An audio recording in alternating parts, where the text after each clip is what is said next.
It's Wednesday afternoon, 2 p.m. in Central Europe. It's Space Cafe Brazil time. Our Space Cafe Brazil by Ian Grosner with Bruno Sarli will begin very soon. As always, we really appreciate your participation and ongoing feedback, and we will learn and improve based on your feedback. I am Elena Vocale, event coordinator at Spacewatch Global. Spacewatch Global is a Europe-based online platform for information in and about space and new space activities in a geopolitical context. I would like to thank all our private and corporate supporters that showed their commitment to keep our independent journalism alive. We really do appreciate that. If you want to be part of the supported team, it's just a click away from you on our website. I know many of you are familiar with our website, of course, our bi-weekly and daily newsletters, and our Space Cafe podcasts. The latest one features Daniel Lieb from the Iceland Space Agency. We also have new exciting episodes of Space Cafe Radio with Joseph Axbahar on the results of the ESA Ministerial, Kevin O'Connell and Jeff Mamber of Voyager, Jeremy Schill of Orbital Fab, Acast from Pixel. Last ones were created by our marketing intern Jim Murphy, so definitely all of them worth your time. Our fan shop is open for you also on our website, and it's a nice way for you to become a space watcher. If you've missed any of our previous web talks, we have an archive on our webpage in the event section, and of course you can find us on YouTube. We will also host our Space Cafe Brazil live regularly, and this one will be the last one for this year, 2022. With that, my job is done, almost, for today, and I'd like to hand over to Ian for the web talk. Over to your host. Thank you, Elena. Thank you, production. Well, bom dia a todos, boa tarde. Bom dia especialmente ao Bruno, que está no horário bem mais cedo que o nosso, às 8 da manhã. É um prazer estar aqui no nosso último Space Café Brasil de 2022, desse ano. Passou muito rápido, um ano aí que tem realmente acontecido muitas coisas no setor espacial brasileiro também, né, como não poderia deixar de ser. Então, vamos fechar aqui esse ano de 2022 com um convidado muito ilustre, uma pessoa que tenho certeza que é um jovem profissional e que com certeza vai inspirar muitos de vocês, que eu sei que muitos que nos assistem são estudantes e pessoas que procuram realmente aí,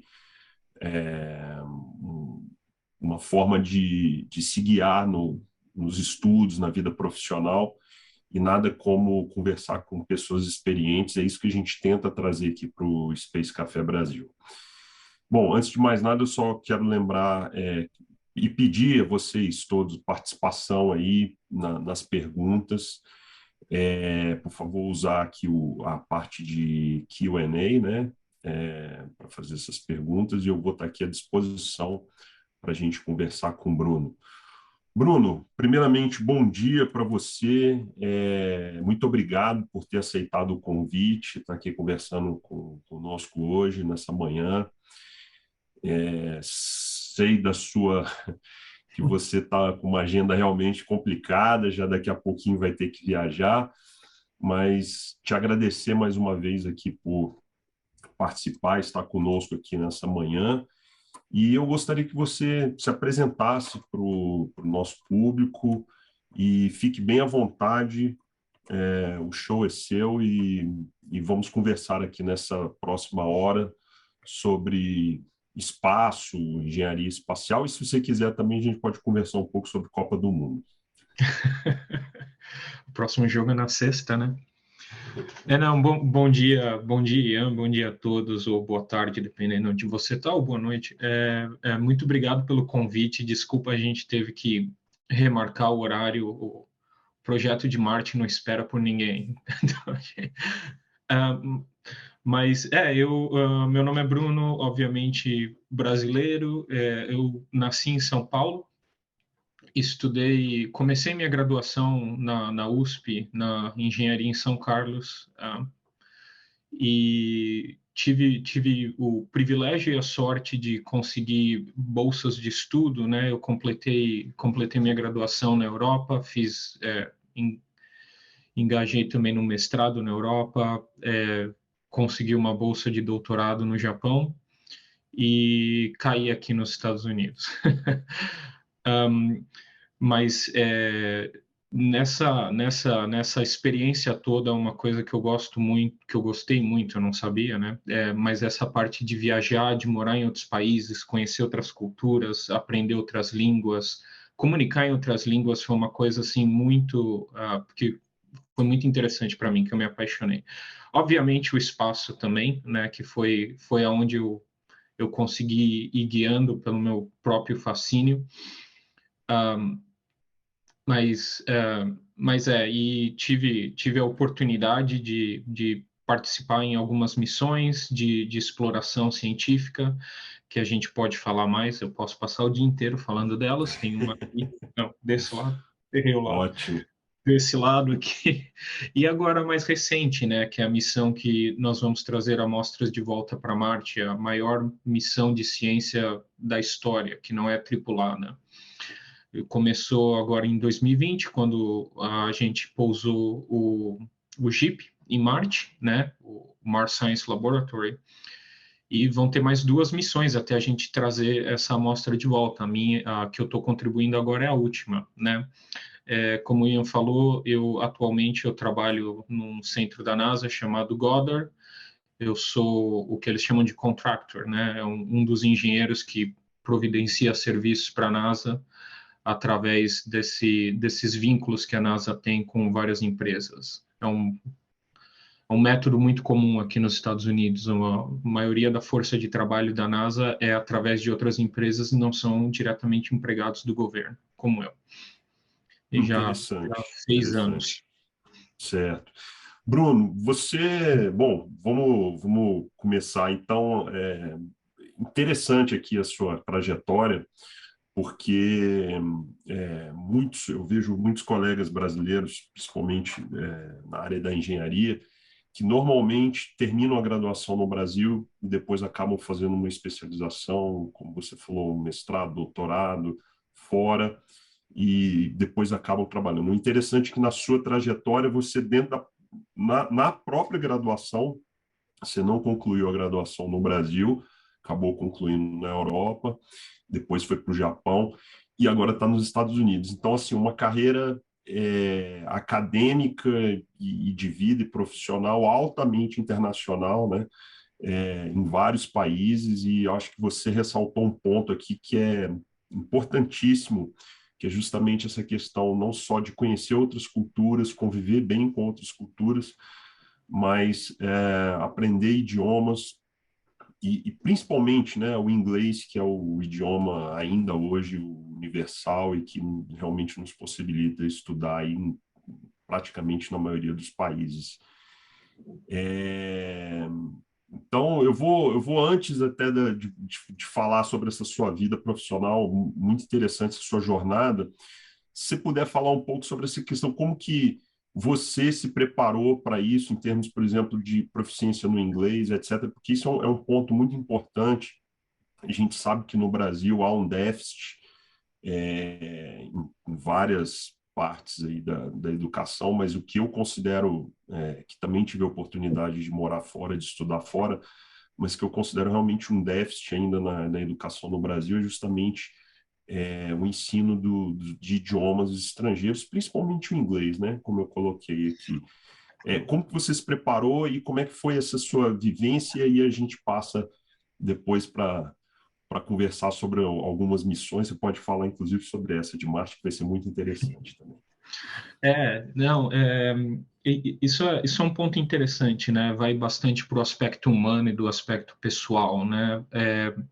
Eu sou nativo de São Paulo, capital, e a minha primeira experiência morando fora de casa foi quando eu mudei para São Carlos, né? Passei no vestibular aos 17 anos e fui para São Carlos. São Carlos é longe o suficiente que muitas vezes não vale a pena voltar todo fim de semana. Então, foi aquele início de morar longe da família. Eu sei que você perguntou especificamente do inglês, mas eu vou chegar lá. Então, o primeiro foi esse aprendizado de morar longe de casa. Você no processo tem que aprender a sobreviver, né? Muitas coisas que eu não fazia pessoalmente, ia para o supermercado comprar comida, lavar, ficar estendendo roupa no varal, essas coisas, né? E caminhando para a universidade todo dia. Então você vai aprendendo a ficar um pouco mais independente, a morar longe da família, criar novos amigos, né? Esse é um processo que muita gente tem dificuldade. Eu tive minhas dificuldades como todo mundo, mas uma vez que você começa, eu acho fascinante, né? Que é um mundo novo que você está descobrindo. Então, isso me ajudou um pouco, né? Em relação ao inglês, eu tive a oportunidade na minha escola, né? No fundamental e no médio, eu nem sei mais se chama assim, mas eu tinha aula de inglês, aquela aulinha de inglês básica que você ia lendo o livro, tudo. E eu fazia um curso, depois de um tempo, quando eu fiquei um pouco maior, eu fazia um curso de inglês extra, era uma hora, 2 horas por semana, né? Queria morrer toda vez que eu ia para esse curso de inglês, eu odiava. E eu acho que um aspecto grande disso é que eu não vi o uso, né? É isso. A TV a cabo era uma coisa muito rara, a internet então não existia, então a gente não via filmes em inglês, o máximo que a gente via era legendado, eu não aplicava muito, né? Mas fui, eu não tinha escolha, né? Meus pais mandaram eu ia. Mas que bom, em retrospecto, né? Eles não deixam minha mãe saber disso, mas eles estavam certos. E o interessante disso, o primeiro país que eu fui morar, eu fiz esse intercâmbio acadêmico durante a graduação na Itália, né? Foi onde eu peguei equivalência de crédito para me graduar na USP depois. E a língua que a gente usava, assim que a gente chega lá, a maioria dos estudantes não falava italiano, eu não falava italiano.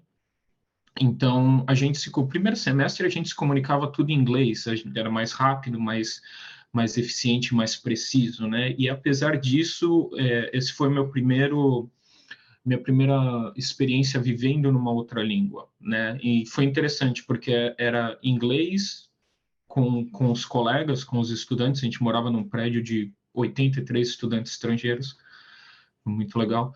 E aprendendo italiano nesse meio do caminho, né? Porque você precisava sobreviver na cidade, né? Então isso me ajudou muito, e eu descobri que se comunicar em outras línguas era uma coisa que eu gostava muito. Chegou um ponto que eu falava que falar português é muito muito corriqueiro, não é interessante, sabe? Falar uma outra língua é estimulante para você. Você tem que achar as palavras, você tem que aprender a se comunicar, e eu achei isso legal, né? Pessoas novas, culturas novas, e essa foi minha primeira experiência nisso. Eu não sei se foi um preparo por si, né? Falando, eu não sou, a minha personalidade, eu não sou uma pessoa que tem longos planos ou que planeja assim muito para frente, sabe? Tem gente que já sabe exatamente o que quer fazer depois da graduação, ou isso eu não. No seu caso, então, foi acontecendo. Você foi, aí estava na Itália, aí foram aparecendo oportunidades, você foi aproveitando. Eu acho que não foi uma coisa dirigida, como você explicou, assim, né? Exatamente. Eu acho que o mais interessante, assim, isso é minha personalidade, não é que é certo ou errado, mas a minha personalidade quando eu vejo uma oportunidade, eu vou para essa oportunidade. E a chave principal disso é teimosia, porque é uma coisa que exige muita paciência, são experiências muitas vezes sofridas, né? Quando eu fazia mestrado, eu trabalhava numa cozinha lavando pratos na Inglaterra, e não tinha água quente no meio do inverno. Mas você achar alegria nas coisas que você faz, né? Não, Então, é muito interessante, assim, pô, assim, eu respeito muito, assim, essas situações, né, como você acabou de colocar aqui, porque a gente vê as pessoas hoje em dia, muitas desistindo de sonhos ou de projetos por muito menos, né? Então, é bacana, assim, as pessoas entenderem o processo que foi para você chegar onde você está hoje e onde você muito provavelmente vai estar no futuro, em posições, em cargos, enfim, situações muito maiores. E interessante, assim, eu também tive essa oportunidade, fiz isso bem mais velho, de ter a oportunidade de morar fora, estudar fora, mas realmente, assim, você conviver com outras culturas, né, eu acho que isso abre realmente um mundo para a gente de perspectivas e bacana na forma que você fez. E da Europa você foi para o Japão, que também é uma cultura bem diferente da cultura europeia, e agora nos Estados Unidos, né? Eu terminei minha graduação, né? Eu fui para esse período de intercâmbio na Itália, peguei equivalência de créditos, voltei para o Brasil, acho que eu tinha mais um curso só para terminar. Uhum. Fiz 6 meses e saiu meu mestrado nisso. A história do mestrado também é muito interessante. Eu estava na casa de um colega meu, e na Itália eu queria muito ir para um país que falasse inglês, na Europa, Inglaterra, né? Uhum. Porque eu peguei esse gosto por línguas e eu queria aumentar minha proficiência no inglês. E na época eu no intercâmbio eu não tive essa oportunidade. E eu estava nessa casa de um colega meu indiano, e a gente estava conversando e tinha uma outra menina. Essa menina ela era iraquiana e ela tinha uma bolsa de mestrado. E aí eu comecei a perguntar para ela qual que é a bolsa, como é que é, e ela me informou desse programa europeu que chama Erasmus Mundus, que é um programa para não Exatamente. cidadãos europeus, né? É. Ela falou da bolsa, tudo, eu entrei no site e vi que tinha um em engenharia espacial. Na USP eu fazia engenharia aeronáutica, comecei a fazer cursos em espacial na Itália e olhei esse curso e ele era dividido em 2 países. O primeiro ano era na Inglaterra e o segundo ano era na França. Eu falei, meu, é isso que eu quero fazer. E coloquei minha aplicação, né? Trabalhei na Uhum. aplicação, pedi muita ajuda para colegas meus que já eram mais proficientes em inglês para me ajudar a fazer as cartas, tudo. Uhum. Uhum. Tinha um amigo meu, um muito bom amigo meu que estava na USP, né? Ele não fez intercâmbio, ele estava indo lá para pegar a documentação que eu precisava em pessoa, mandou para mim, fez um grande favor para mim e eu botei a aplicação. Voltei para o Brasil, enquanto essa aplicação processava, fiz o último curso que eu faltava e saí o mestrado. E aí foi aí que eu fui fazer o mestrado na Inglaterra, né? Peguei a equivalência do último crédito, acho que eu precisava para a USP, e depois eu fui para a França. E quando eu terminei o mestrado na França foi quando o último crédito foi aceito na USP. Então eu tirei meu mestrado no mesmo ano que eu tirei minha graduação, por causa desse Ah, processo, né? sim, sim, sim. E, e aí, quando eu estava na França, assim, na última semana, semana da graduação, eu falei, vamos, com os meus amigos, falar, vamos fazer uma viagem de volta para a Itália, né? Vamos passar presente de graduação. Vamos pegar o voo mais barato que tem, para o hostel mais barato que tem, e vamos passar uns dias na Itália, né? O custo na Itália estava barato, o trem era barato, era onde a gente conseguia ir. E só que aí tinha um professor japonês visitando na semana que eu ia viajar, que estava recrutando pessoas para o Japão. E ele tinha um projeto numa ilha do sul do Japão e eu remarquei minha passagem, botei a passagem num site que eles tinham lá que você vendia para a pessoa direto. E decidi, falei, vou arcar com esse gasto, vou perder um pouco, mas deixa eu conversar com esse cara, ver se existe alguma possibilidade. Eu queria muito ir para o Japão. E deu certo. Eu consegui esse projeto. Eu tinha feito o meu estágio, né, na época na Agência Espacial Francesa, durante o meu mestrado. Então, eu tinha guardado um pouco de dinheiro. Então, ele falou, eu posso dar as taxas escolares e a acomodação para você e você arca todos os restos do custo. E você vai morar lá na universidade, você vai fazer uma coisa completamente nova. Você vai começar a fazer a estrutura do foguete com asas, que eu tenho esse projeto, você vai interagir com os estudantes, e uma hora que você chega lá, a gente vê o que a gente faz por 5 meses. Eu falei, bom, vamos. Cheguei lá no Japão com uma mala e sem japonês nenhum, numa cidade super pequena, onde provavelmente eu era o único estrangeiro que não era asiático. E foi muito legal. Foi uma das experiências mais legais que eu tive. Teve todos os seus dramas, teve todas as suas dificuldades, mas foi muito legal. E eu tinha, no Japão, eles têm essa prática, principalmente porque eu era o único estrangeiro do laboratório deles, o professor tinha uma preocupação muito grande, então uma vez por semana a gente tinha 1 hora de briefing, de o que aconteceu durante a semana. E eu conversava com ele, e eu falei, poxa, eu queria continuar no Japão, onde será que tem alguma oportunidade, o que fazer, né? Eu estava nos primeiros meses, estava só pegando o gostinho da coisa, né? E ele falou, esse projeto que você está trabalhando, ele é financiado pela Agência Espacial Japonesa, JAXA. Aí todo mês eu vou lá e eu tenho o painel que acessa o meu projeto e tem esse professor, que ele é da JAXA, ele é um amigo meu, ele trabalha nessa área de dinâmica, de análise de missão, que era o que eu gostava de fazer, eu fiz na CNES, né, na Agência Espacial Francesa. Você quer ir um dia para o Japão conversar com ele? E o Japão era do Japão, desculpa, para Tóquio, né? Tinha que pegar um voo, tudo. E vai lá para ter uma conversa de 1 hora com ele. Eu falei, vamos, né? E fui, né? Fui lá na JAXA, no campus ao sul de Tóquio. Conversei com ele tudo e ele gostou de mim e a gente colocou uma aplicação para uma bolsa de doutorado. Né? Nesse meio tempo eu voltei para o Brasil, eu comecei o doutorado no ITA e a gente aplicou para uma bolsa do governo japonês que era um sanduíche, né? Sanduíche, tinha dois modelos.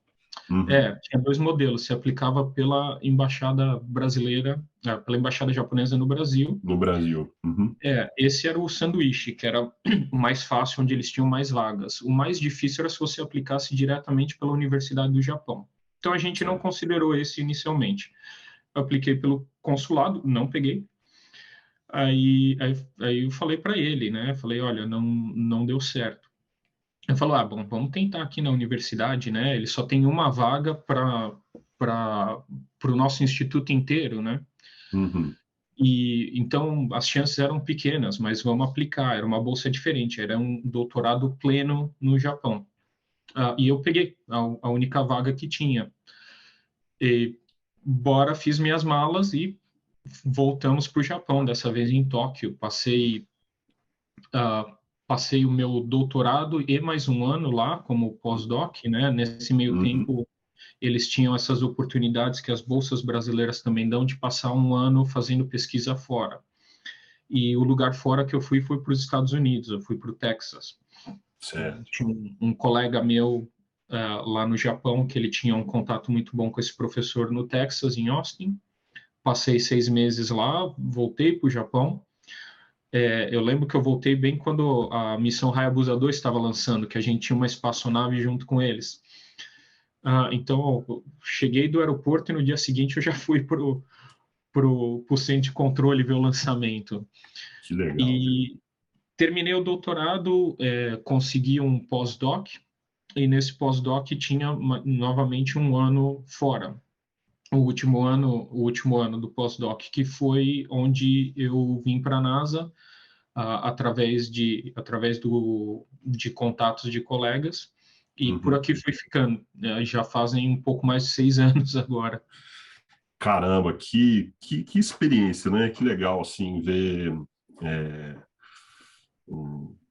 E aí até o título aqui desse Space Café, né? Um brasileiro na NASA. Então, assim, você começou lá em São Carlos e sua trajetória...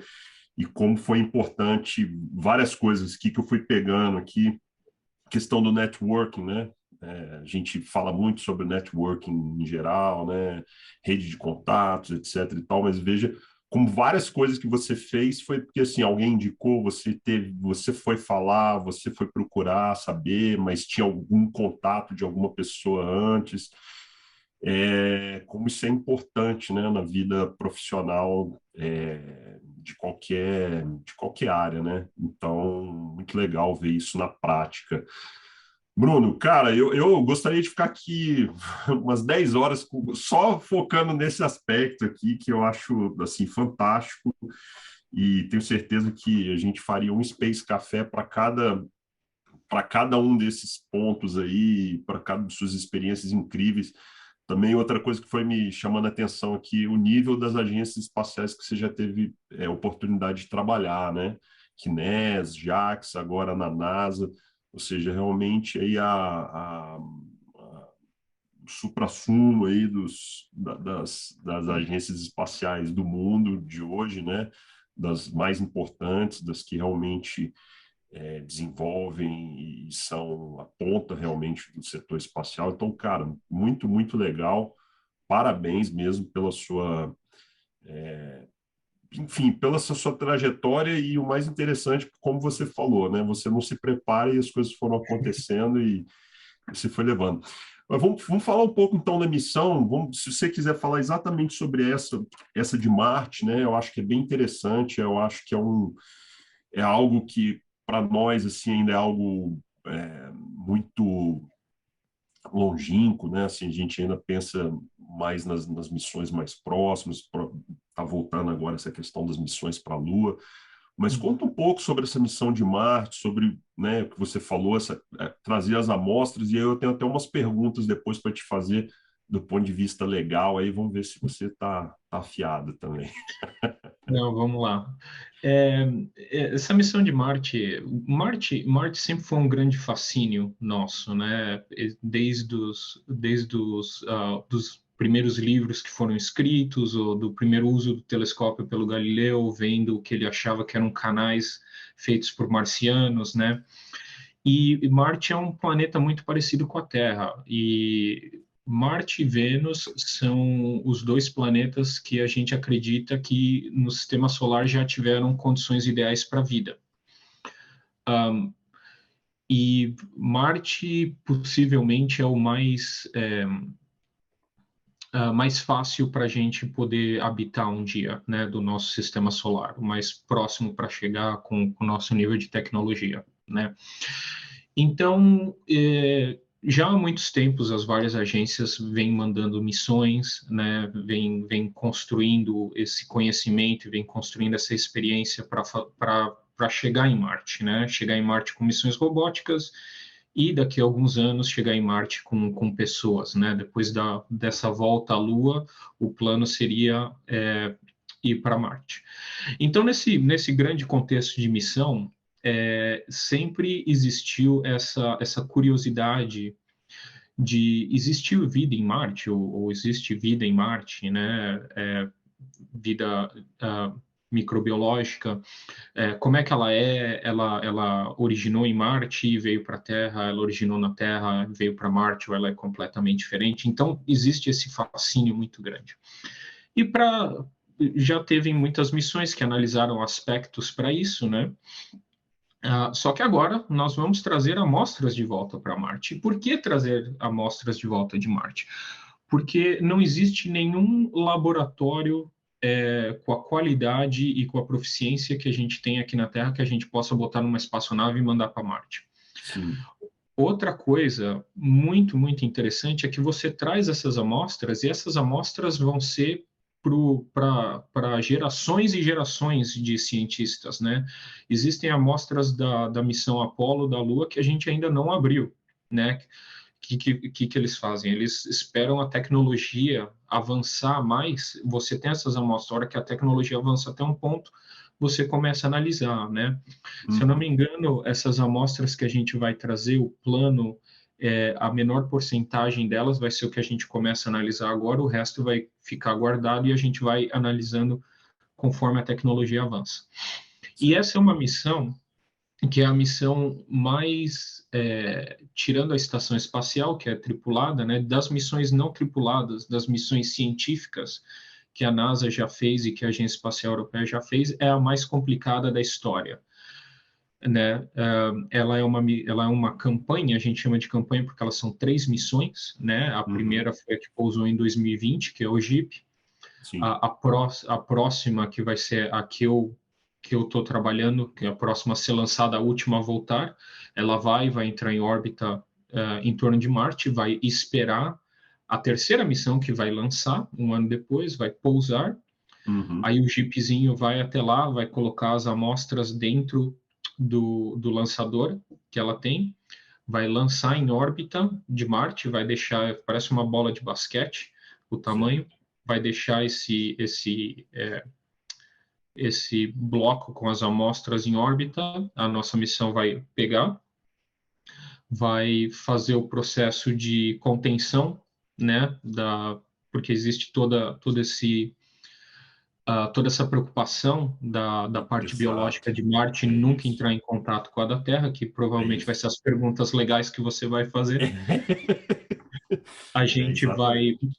a gente vai montar a espaçonave, né, a cápsula ainda em órbita de Marte, e Uhum. vai começar a voltar. E nessa volta nós vamos lançar ela de volta para a Terra, vai ser o mais distante que a gente já fez para um retorno de amostras, 3 dias antes.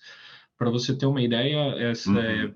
basicamente 3 distâncias da Lua da Terra. Então, quando você Sim. olha as imagens que a gente tem, a Terra está desse tamanho e a Lua tem um pontinho. Aham. E ela vai vir e ela não tem paraquedas. Essa também vai ser a primeira vez que nós não temos Uhum. paraquedas. Vai entrar Uhum. direto na atmosfera e vai pousar em Utah, no deserto aqui nos Estados Unidos, numa base da Força Aérea. E tem a outra pergunta que muitas pessoas fazem: por que que vocês não vão colocar paraquedas? Eu deixo você fazer essa pergunta depois e eu explico. Por que vocês Mas não vão botar paraquedas, Bruno? então, porque essa grande preocupação que a gente tem com a restrição, né, das amostras não entrarem em contato Sim. com o bioma da Terra, né, Uhum. a gente tem que fazer essa espaçonave, essa cápsula, né, funcionar com Uhum. ou sem paraquedas. Então, o design dela inteiro é para funcionar se o paraquedas falhasse. Então, se você já tem Entendi. um design que é robusto para isso, mais paraquedas é mais coisa para falhar, é mais massa, então nós retiramos o paraquedas. Entendi. E aí, então, ela já é feita para exatamente para aguentar essa reentrada É, sem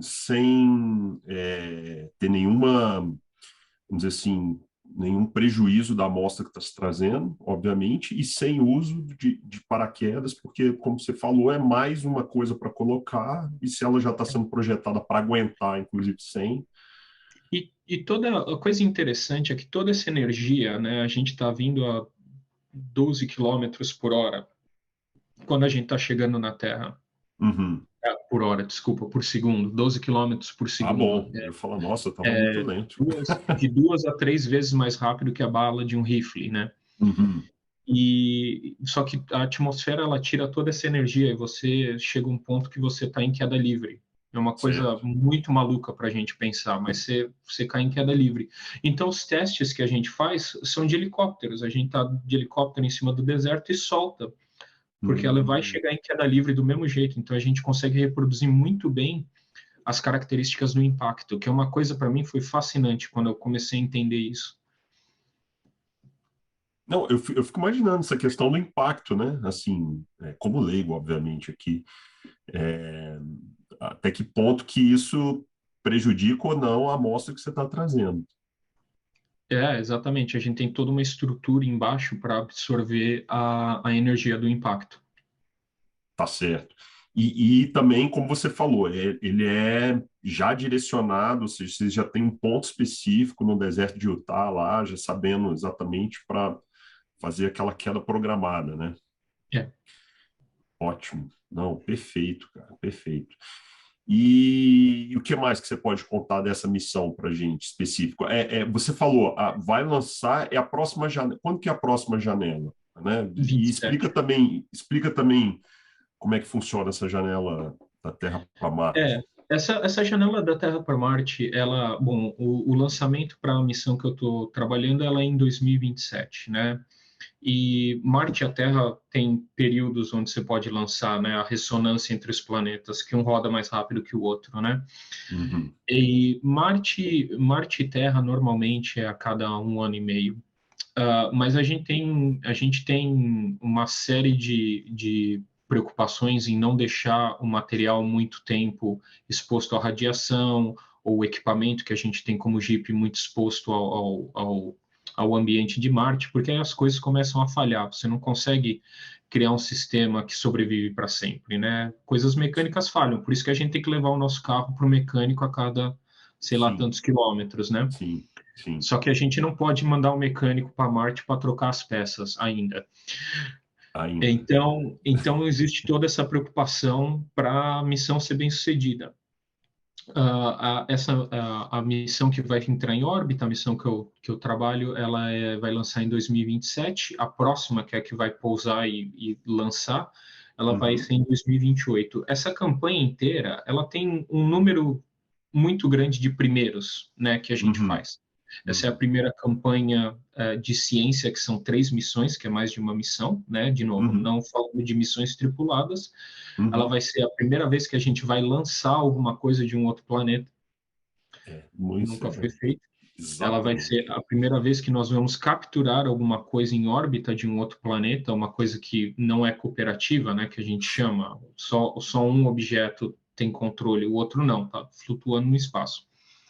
Ela vai ser a primeira vez que a gente faz esse sistema de contenção no espaço, ainda mais em órbita de outro planeta e autonomamente. Sim. Ela vai ser a primeira vez que a gente vai montar uma espaçonave, que seria a cápsula, em outro planeta também. E essa vai ser a primeira vez que nós vamos lançar de volta para a Terra uma coisa 3 dias antes. E se isso não é suficiente, vai ser a primeira vez que a gente faz isso sem paraquedas. Então, tecnologicamente, é uma missão que é muita tecnologia nova, muitas práticas novas que a gente está criando. E o mais interessante disso é que essa tecnologia que nós estamos desenvolvendo agora para essa missão específica, ela vai ser a base do que vai levar os humanos vão levar os humanos para Marte. Sim. E de volta para a gente, porque é tudo isso que a gente está desenvolvendo. São 3 missões para trazer meio quilo de amostra de volta, né? Um ser humano pesa um pouco mais de meio quilo, e as coisas que a gente precisa para manter para mandar vivos, e voltar, com certeza. Exatamente. Mas é a tecnologia que a gente desenvolve, né? Como você mencionou, a parte da Lua, que agora tem esse grande incentivo para a volta da Lua, ela Sim. também está desenvolvendo outros aspectos da tecnologia, mais da parte humana, que também vão ser usados para Marte. Entendi. Poxa, cara, é fantástico. E, bom, eu antes de te perguntar a questão legal, aí você tocou num ponto também que é objeto de muita curiosidade, né? As pessoas têm muita curiosidade para saber quando que o ser humano vai pousar em Marte, né? Que, enfim, quando vai chegar o primeiro ser humano em Marte. Você tem alguma previsão, assim, que você faça, assim, em termos de ano ou de...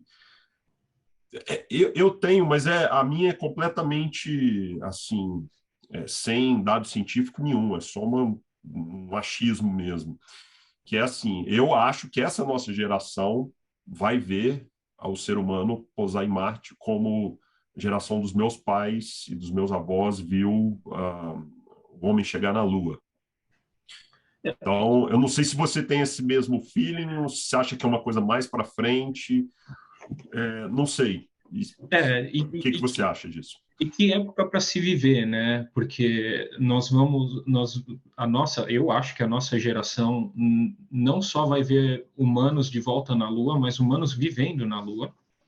E se isso não era suficiente, eu também acredito que a nossa geração vai ver um humano pousar na Lua, em Marte, né? Em Marte. Uhum. Em Marte. Então, eu não trabalho com o programa tripulado. Eu sei que a NASA já botou várias datas e cada vez eles revisam a data. Mas eu concordo com você. Eu acho que a nossa geração vai ter o privilégio de ver pessoas morando na Lua, que é uma coisa que eu via em filme quando eu estava crescendo, que eu falava, meu, que legal, por que não tem isso ainda, né? E vamos ver possivelmente pessoas em Marte. Eu estou trabalhando muito duro para conseguir pra fazer minha pequena contribuição para isso, né? Mas é um processo, né? Nós como seres humanos, a gente quer ver isso para ontem, né? Mas é um processo. A gente tem que desenvolver tecnologia.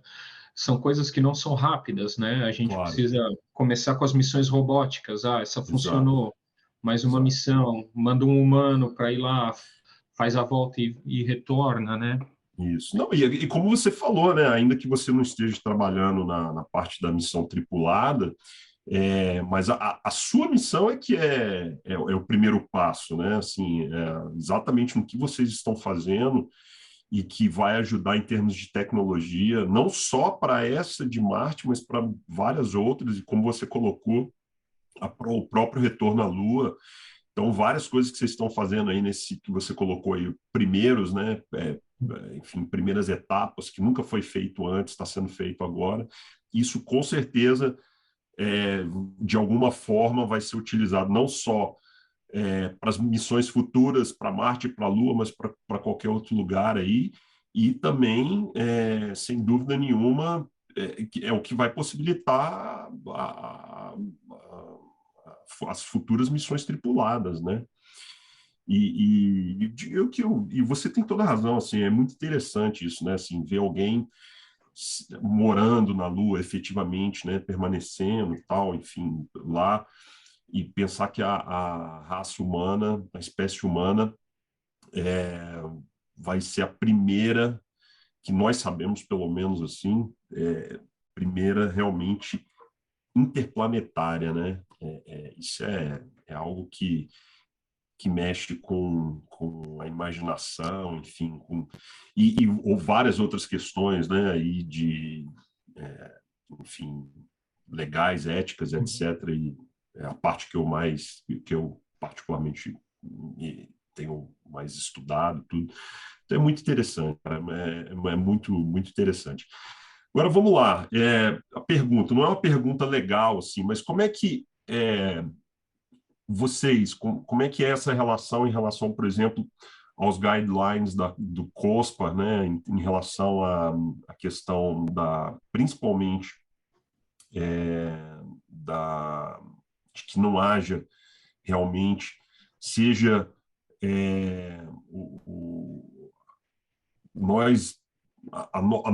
as nossas missões levando componentes biológicos para um outro planeta, no caso Marte, né?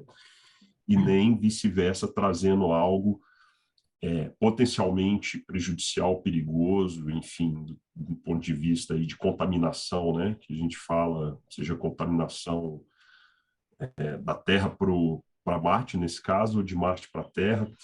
Enfim, como que aí eu te pergunto, assim, do ponto de vista até de interesse mesmo, nós que estamos mais voltados na parte da regulação, na parte do space policy, né, da política espacial e tal, como é que vocês lidam diretamente com a missão, como é que isso é feito, enfim, se você puder falar em relação a isso, assim, em termos da NASA, exemplo da NASA, porque acredito que isso é uma coisa que essa é uma preocupação que inclusive está no Tratado do Espaço, né? Então vocês têm que fazer isso antes até de pensar, enfim, da missão e como é que vocês vão fazer isso tudo. Não sei se ficou claro a pergunta. Não, ficou. Tecnologia, né? O design que a gente faz, né? É a resposta. Mas vamos lá. Você falou do COSPAR, né? Uhum. Então, a nossa missão, ela é classificada dentro do COSPAR como uma categoria 5 back, né? O retorno. Né? Retorno. Então, a última vez que existiu uma missão dessa foram as missões Apollo, né? Isso, exatamente. Que tinha isso. Desde o Apollo não teve uma missão como essa. Uhum. E como lidar com isso, né? Através da tecnologia, através dessa preocupação que a gente tem, de toda a estratégia que a gente tem para retornar. Por exemplo, né, a gente mencionou paraquedas, que nós não temos, né? A gente desenha uma cápsula para sobreviver, não importa o que aconteça, ela sobrevive e mantém as amostras contidas, né? A outra coisa que a gente faz desde o começo é na cratera Jezero, que é onde a gente está pegando as amostras. Ela foi selecionada especificamente porque ela é um lugar onde a gente acredita que a vida foi possível, mas a vida não existe nesse momento. Por quê? Uhum. Porque os ventos e toda a radiação que está naquele ambiente, ele vai rodando as camadas, né, do solo e ela vai esterilizando com a radiação do Sol, né? Marte tem uma atmosfera muito fina, Muito é fino. uma Uhum. radiação muito intensa na superfície, então ela esteriliza. Uhum. Então isso já é outra coisa, né, que a gente faz. Naturalmente já. A gente está pegando de um lugar onde se acredita que é inerte. Uhum. Quando a gente lança, né, e a gente captura, a gente está contendo essa amostra com dois sistemas diferentes. A gente tem o que a gente chama de sistema de contenção 1 e sistema de contenção 2. Assim que a gente finaliza o sistema de contenção 1, a gente esquenta toda essa região, esteriliza essa região. Aí a gente passa desse módulo, que a gente chama de módulo de captura, para o módulo que a gente chama de módulo limpo, né? Que é onde não tem transferência. A gente pega isso e coloca dentro da cápsula no sistema de contenção 2, que já está dentro da cápsula. Sim. Não suficiente com isso, a gente ainda ejeta em órbita de Marte essa parte que a gente chama de parte suja, que foi a parte que a gente fez a contenção, e a gente só volta com a parte limpa. A parte limpa, tanto como a cápsula, elas estão protegidas por a gente chama da porta da garagem, né? Ela é fechada, que ela não permite as partículas que estão na atmosfera de Marte em ter acesso à cápsula, ou ter acesso à parte limpa. Sim. E começamos a voltar, e o Sol vai esterilizando a espaçonave, e conforme a gente vai voltando, muitas das partículas, a pressão de radiação solar vai tirando essas partículas da espaçonave, mas ainda não satisfeito com isso, né? Quando a gente abre a porta da garagem e a gente lança a espaçonave, que a espaçonave estava a cápsula, desculpa. A cápsula estava nessa área limpa, né? Uhum. A espaçonave a cápsula vai para a Terra e a espaçonave vai passar longe da Terra, ela vai fazer uma manobra que ela vai fazer o que a gente chama de manobra de gravidade assistida, né? Ou flyby, né? Numa distância muito, muito maior do que a camada mais fina de debris orbitais, né? Nem tem atmosfera, para evitar qualquer tipo de colisão. Uhum. Então, a resposta dessa preocupação que nós temos é isso, né? Porque quem somos nós, ou quem é a NASA, quem é a ESA, para dizer que que a gente pode aceitar um nível de risco? A gente não quer aceitar nenhum nível de risco. Uhum. A gente está fazendo um design robusto para poder, mesmo que a gente tenha uma certeza muito grande que que essas amostras não têm nenhum risco para o bioma, né, porque elas foram esterilizadas com o tempo, tudo, mesmo assim a gente está tomando todos esses cuidados. Isso não é a NASA e não é a ESA, isso são acordos entre agências do governo, acordos internacionais como o COSPAR, né? Então existe várias e várias comunidades, várias e várias equipes diferentes que produzem isso, que a gente precisa de aprovação, que precisa de uma série de coisas para trazer, e nessa época a gente estava mapeando qual que vai ser o processo de decisão dos humanos para isso. É um processo extremamente longo, extremamente elaborado, da Casa Branca até o diretor da NASA. Vai ter muita gente. Eu imagino. Essa aprovação. Então vai ser muito interessante. Não, imagino. É bom que isso tem espaço para muita gente, né? Não só para os engenheiros, enfim. Isso que eu acho que é bem legal destacar. Se você me permite só adicionar mais uma coisa, claro, o evento, a gente chama de NEPA, né? National Environment Protection Agency, acordo, sei lá o quê. Mas essa semana eles estão tendo o que eles chamam de Public Forum, né? Lá em Utah, né? Então, os representantes da missão foram lá e eles estão detalhadamente dando esse plano para a imprensa e para qualquer pessoa que quer, é aberto. E o documento em si... Seria uma audiência pública no Brasil, né? Uma audiência pública. E o plano em si, ele está publicado na internet. Você pode ir no Google lá e você pode botar esses comentários. E por lei, eles têm que responder cada um desses, né? Então, o que eu quero dizer é que é aberto, não existe segredo, os métodos estão lá, o que a gente está planejando fazer lá, e qualquer um tem a chance de ir lá. Existem sociedades científicas em vários países da Europa, aqui nos Estados Unidos, no Brasil, que atendem esses eventos, que dão as críticas, tudo, e cidadãos privados também que fazem isso. Sim. Não, muito, muito interessante. Bruno, cara, queria te agradecer. Infelizmente, o nosso tempo já está em cima. Eu queria realmente te agradecer. Acho que a gente precisaria fazer vários Space Cafés aqui para falar sobre vários aspectos. É muito, muito interessante mesmo. Tudo que está envolvendo aí as missões, né, como você falou, mais de uma, né, em relação a Marte, e parabéns pelo seu trabalho. Fico muito feliz de concluir aqui um Space Café conversando com você, uma pessoa que tem muito a agregar aí pela sua experiência, e que bom que você, assim, que o Brasil, que você está aí de alguma forma nos representando e participando disso tudo. Meus parabéns, muito obrigado mesmo. E se você quiser falar aqui, despedir aqui do pessoal, e tenho certeza que muita gente vai assistir depois, muito, muito interessante mesmo. Eu agradeço muito o convite, Ian, passou rápido, mas foi muito legal. Eu tenho o maior prazer em fazer isso, se outros grupos gostariam disso. A gente, infelizmente, não teve tempo suficiente para falar dessa parte de intercâmbio, essa parte de outras culturas. Eu só vou deixar essa mensagem. Quanto mais a pessoa tem essa oportunidade de ir fora do país, conhecer outras culturas, mais expande a sua cabeça. E a gente fala muito de ciência e tecnologia, mas no fim do dia, essas missões, tudo isso que a gente faz é possível porque a gente sabe como conversar com as pessoas, a gente entende outras culturas, a gente sabe interagir. E networking, como você falou. Então, é muito legal, muito obrigado, e sempre que quiser, eu estou aqui disponível. Eu adoro falar sobre essas coisas. Obrigado, e com certeza vão ter outras oportunidades. Obrigado mesmo. So, thank you, Helena. I think we have finished here. Okay, great. Thank you.